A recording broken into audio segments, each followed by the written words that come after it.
नमस्कार मंडळी, मी शुभांगी. किती ते नखरे. आज आहे गुरुवार आणि संध्याकाळच्या जेवणामध्ये ना मी बनवणार आहे रसरशीत असं वांग्याचं एकच सुकं. खरंच एकच सुकं म्हणजे काय माहितीये का, आमच्या भक्ती मॅडमला थोडंसं आलाय ताप आणि तिची इच्छा खूप अशी झाली की वांग खायचं, एक मसालेवालं वांग, पण त्याच्यामध्ये मसाला जास्त नको.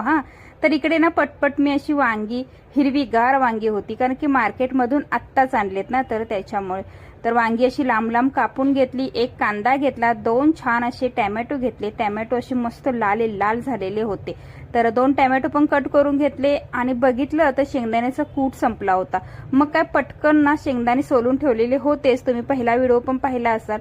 तर ते ना कच्चे शेंगदाणे मी थोडेसे असे मिक्सरला फिरवून घेतले. माझी थोडी कधी ना अशी गडबड होते,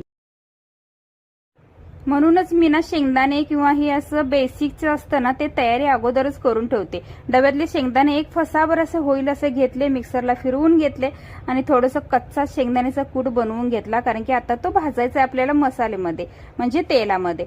तर इथे ना कांदा, टॅमॅटो, मीठ, हळद, लाल तिखट आणि लाल कलर पण आला पाहिजे त्याच्यामुळे फुल्ल 2 चमचा भरून लाल तिखट घातले.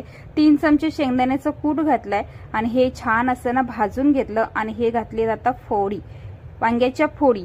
तर हे ना ह्याच्यामध्ये दुसरं काही नको. म्हणजे मी म्हटलं थोडंसं बटाटा वगैरे घेऊ आणि त्याच्यामध्ये घालू, तर हे अजिबात नको. आणि जरा ऐका ना, तुमची पण मुलं अशी नखरे करतात का? जेव्हा आजारी पडतात तेव्हा आमच्या घरी ते लई नखरे असतात. तर वांगी फक्त भक्तीच खाते, गौरांग आणि मिस्टर खात नाहीत आणि मी थोडंसं खाते. म्हणजे आवडतं पण आणि नाही आवडत पण, असं दोन्ही मिश्रण मध्ये आहे माझं, त्याच्यामुळं मी खाते वेळ पडेल तसं. तर भाकरी पाहिजे होती, मग म्हटलं चला इकडे भाजी शिजेपर्यंत भाकरी पण करून घेतल्या. मग काय सगळ्यांनाच भाकरी करून घेतल्या, एक 5-6 भाकरी पण केल्या. आणि शेवटची भाकरीच्या वेळेला म्हटलं थोडंसं व्हिडिओ पुन्हा स्टार्ट करून तुम्हाला दाखवू की आमच्याकडे आज संध्याकाळी जेवायला काय आहे.